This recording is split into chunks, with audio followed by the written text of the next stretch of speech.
Bienvenue sur Africa 24 dans cette nouvelle édition du QG Weekend. Au sommaire de l'actualité. En Afrique centrale, le commerce intra-régional ne représente qu'un peu plus d'1 milliard de dollars. Des échanges faibles, dénoncent les experts. Comment expliquer ce déficit des échanges? Les explications à suivre dans ce journal. Puis les fêtes de Pâques, placées sous haute surveillance en Égypte, une protection renforcée des Coptes une semaine après le double attentat contre des églises le dimanche des Rameaux. La Guinée souhaite adhérer à l'initiative pour la transparence dans le secteur des pêches. Cette affiliation permettrait aux autorités guinéennes de garantir une meilleure surveillance de l'espace maritime miné par la pêche illégale.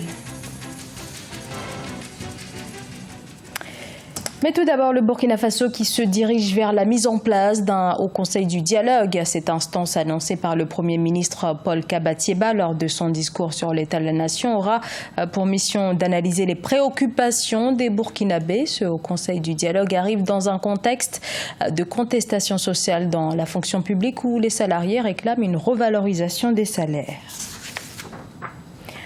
En Afrique centrale, le commerce interrégional ne représente que 2% des échanges, soit un peu plus d'1 milliard de dollars, des rentrées insuffisantes donc, alors que les échanges intra-régionaux représentent pourtant un vrai potentiel dans cette partie du continent. Viviane Bauken.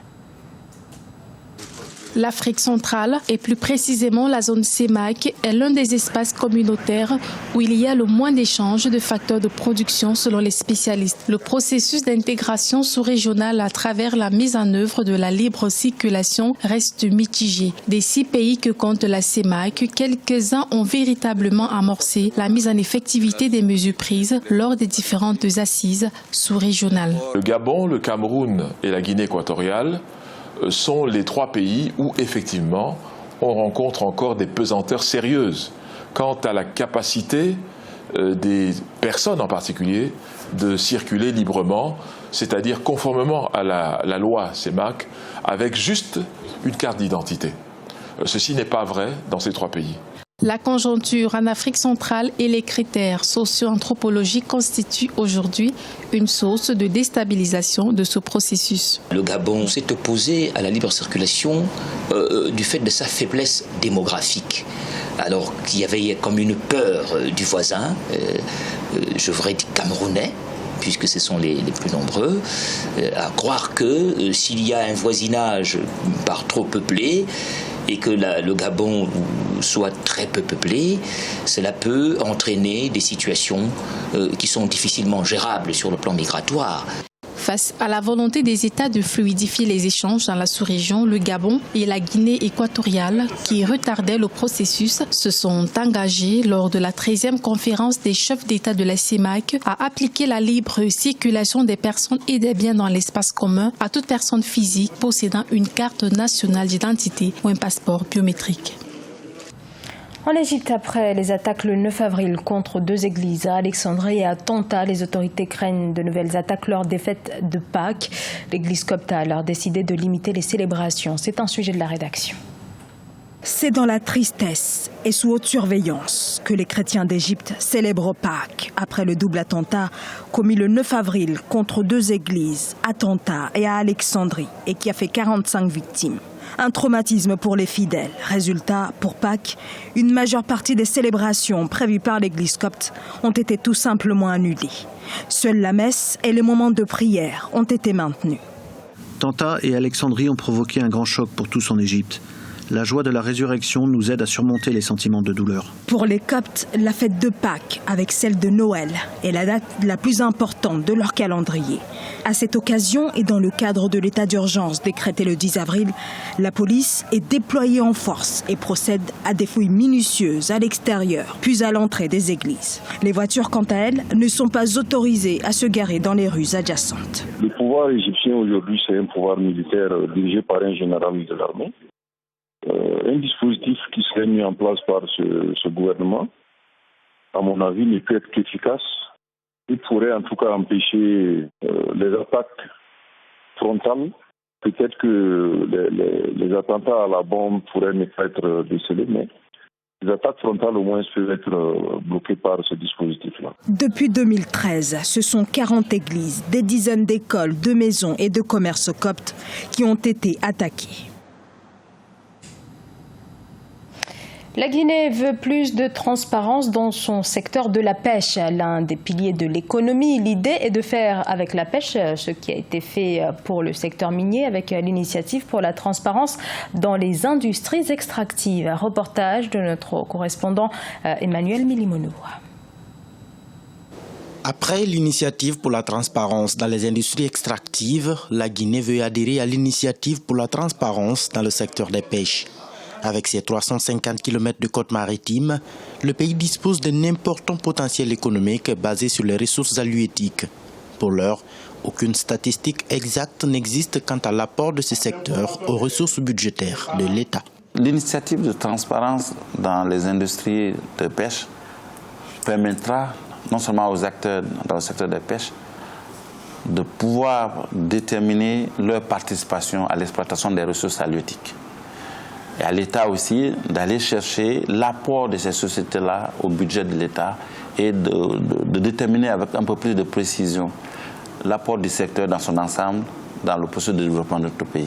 Cette adhésion va non seulement renforcer la transparence dans le secteur des pêches en Guinée, mais elle permettra surtout au pays de mieux organiser l'exploitation des ressources et avoir une idée de sa contribution au budget national. En rentrant dans l'initiative, c'est de développer le partenariat avec les pays de la sous-région, avec les institutions internationales, avec des ONG telles que Greenpeace qui était récemment dans nos eaux et qui permettent de nous aider à surveiller la ressource halieutique.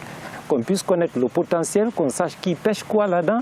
En 2016, le secteur des pêches a rapporté plus de 3 milliards de francs guinéens, soit environ 3 millions d'euros au budget de l'État. Les autorités veulent, à travers l'adhésion à l'initiative pour la transparence dans le secteur des pêches, accroître non seulement la mobilisation et la gestion transparente des ressources, mais aussi l'exploitation durable des espèces marines.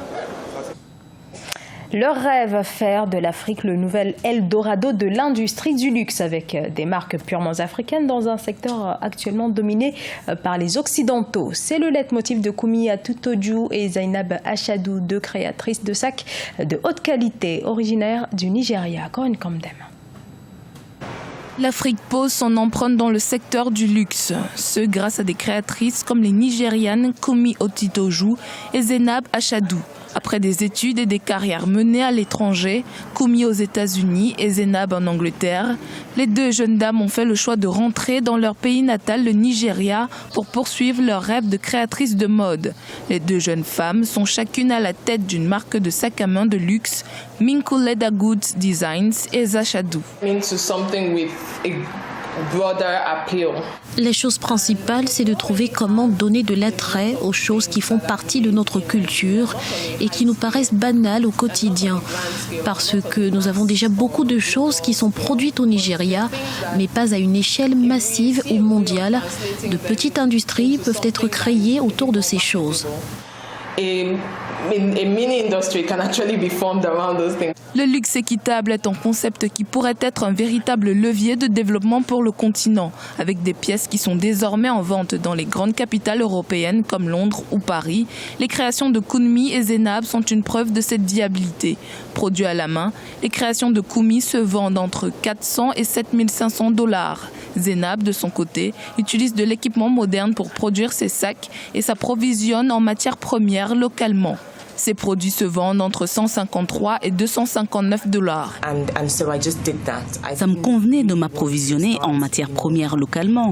Je ne voulais pas sortir de ma zone de confort de cette façon. Et puis, je savais que le Nigeria avait un savoir-faire établi dans la production du cuir, qui n'est malheureusement pas bien vulgarisé.